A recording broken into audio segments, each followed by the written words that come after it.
There's Garoppolo on 1st and 10.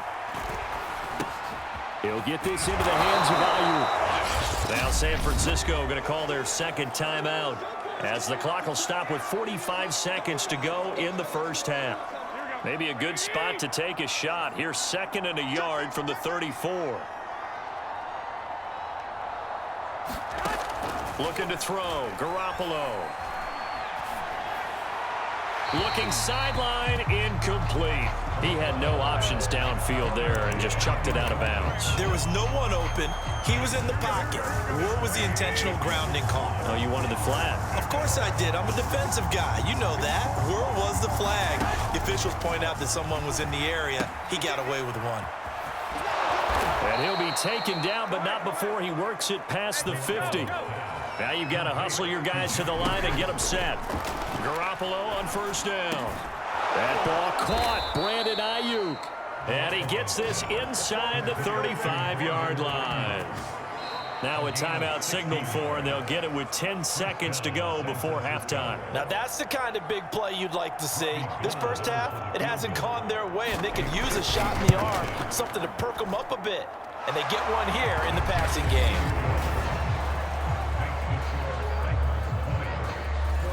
So a big play before the end of the half to get him into this spot, and they cash in with 3. How about the 1-2 to the solar plexus on that one? The big play, the field goal, not much time left on the clock. That's the way to go into the half. On the return, Dontrell Hilliard.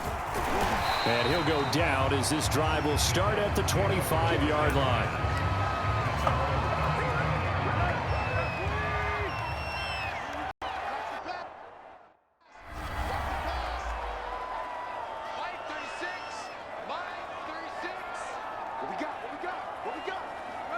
All that remains is to snap this once, and that'll do it for the first half of play. So we've reached halftime here in Nashville, the Music City, with the Titans out in front. As we'll send you down to Orlando, we check in with Jonathan Coachman for our EA Sports Halftime Report. Coach. Okay, right, Brandon. Thanks very much. And welcome in, everyone, to this slimmed-down version of the EA Sports Halftime Report. Okay, Brandon, thanks very much. And welcome in, everyone, to an abbreviated version of the EA Sports Halftime Report. This one has certainly been one-sided to this point. It's a 2-touchdown difference, as the teams have already come back out onto the field for the second half. So let's get you back out as well to Brandon Gaudin and Charles Davis. All right, Coach, thank you, and we welcome everyone back for quarter number 3. The Titans hold the lead, and they'll get the football first as the third quarter gets underway. Ready to return, here's Hilliard. And a nice return sets him up pretty good here right at the 30-yard line. The Titans getting set to go here to begin the third quarter. And they've got the lead, CD. What do you expect from them in this second half? Well, I liked what they were able to do on the ground in the first half because they had a lot of success running the ball, and I certainly think we'll see more of that. But I'd keep an eye on that defense, and I think their coaches up in the box will do the exact same thing. If they start to see 1 or 2 guys start to creep towards the line of scrimmage, that'll be licensed to take some shots downfield. And he's out of bounds, able to take this one up to the 35. A gain of 6 there on first. That's a staple of this offense. Drag route to the tight end. Yeah, he's unable to use his size to break off much more yardage after the catch, but still an effective gain nonetheless.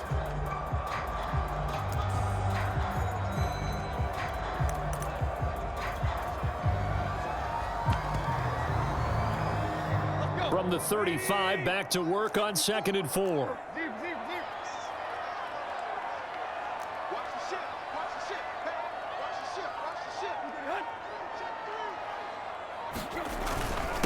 Now a handoff here to his running back. And he'll get up to the 43-yard line. 82 yards on the ground for him now as he's done that on 15 carries. And there we saw one of the downsides of blitzing during a rundown because sometimes you get out of your gaps. You don't fit the run quite as well because you're headed towards the ball carrier with abandon.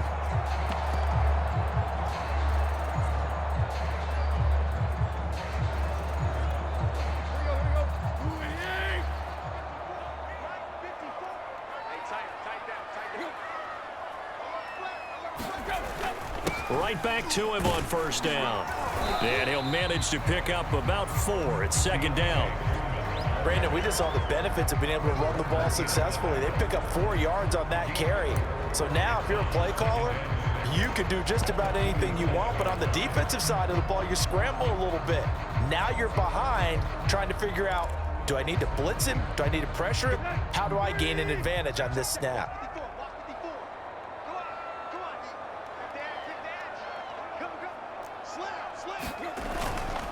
Here's McNichols. And they're well past midfield, just a yard or 2 shy of the 40. That was good, tough running right up the middle. And if the defense can't penetrate and make him slow his pace or change direction, that's often the end result.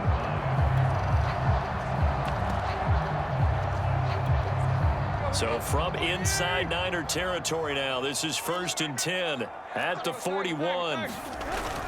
On the ground, this is McNichols. And he sneaks his way forward only for a couple here. 2nd down. Well, any lane that might have been open there was closed pretty quickly, and that was because the defensive front, they won that battle at the point of attack at the line of scrimmage. They used great leverage, held their spot, and stacked him up. 2nd and 8. Play action, it's Tannehill. They'll roll him out right. Open is Swaim, the tight end. 4 yards on the completion, and it sets up a 3rd down. I'm wondering if the same thing went through your mind as mine. When I see a big man like that make a catch, all I keep thinking to myself is, big man with football. Look out, everyone. He may not juke you a whole lot, right? He may not run past you because of his size. You're talking about a guy weighing in the 270 range. But, boy, once he gets his mitts on the ball, he's going to be tough to bring down.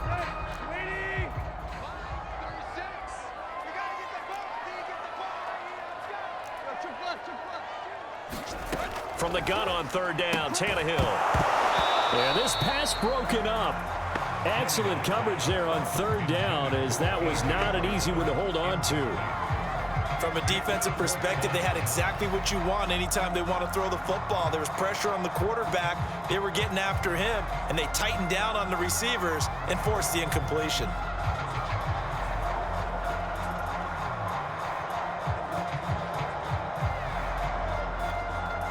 So now the field goal unit trots out there for the 3rd time tonight. It'll be spotted on the right hash, a 52-yard attempt.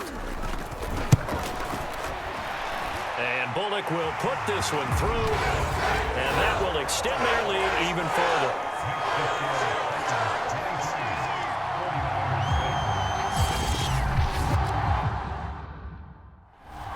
So that one is his 3rd of the game. Now, if you're wondering, that's only halfway to his career high, as he once had 6 field goals. Brandon, but 6?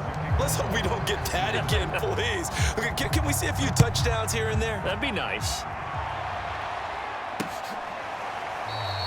And Thomas just going to hold on to this one. It's a touchback. Here's a look at the 49ers offense as they make their way out for their first possession of the 2nd half. And tough to win games if you're going field goal, field goal, field goal here. They got field goal last time. Now they'll be looking for a touchdown. They're looking for the big chunk now because, as you noted, the field goal, field goal, field goal way of doing it makes it that much harder. It puts more pressure on every possession for you now. Go ahead and get 6 and feel a lot more comfortable about the position they're in. Bigger chunks. We'll see if they can get the score. Meanwhile, Garoppolo's throw pulled in by Kittle. And past the 40 before he's out of bounds. Well, we talk all the time about playing situational football, and right now I think the scoreboard is dictating what they need to do. Where they are in this game, they've got to push the ball downfield, take their shots, try and get big chunks of yardage in a short amount of time. That was a nice play there. Wilson with a 1st down carry. And he's going to take this ahead for right around 3 yards, but no more than that. 2nd down. Not a lot of running room there, not a place to make a cut and kind of exit out because they had everything bottled up. Looked to me like the linemen were taking on their blocks really well and giving up no creases. Another run for Wilson on 2nd. And he'll be taken down just shy of midfield.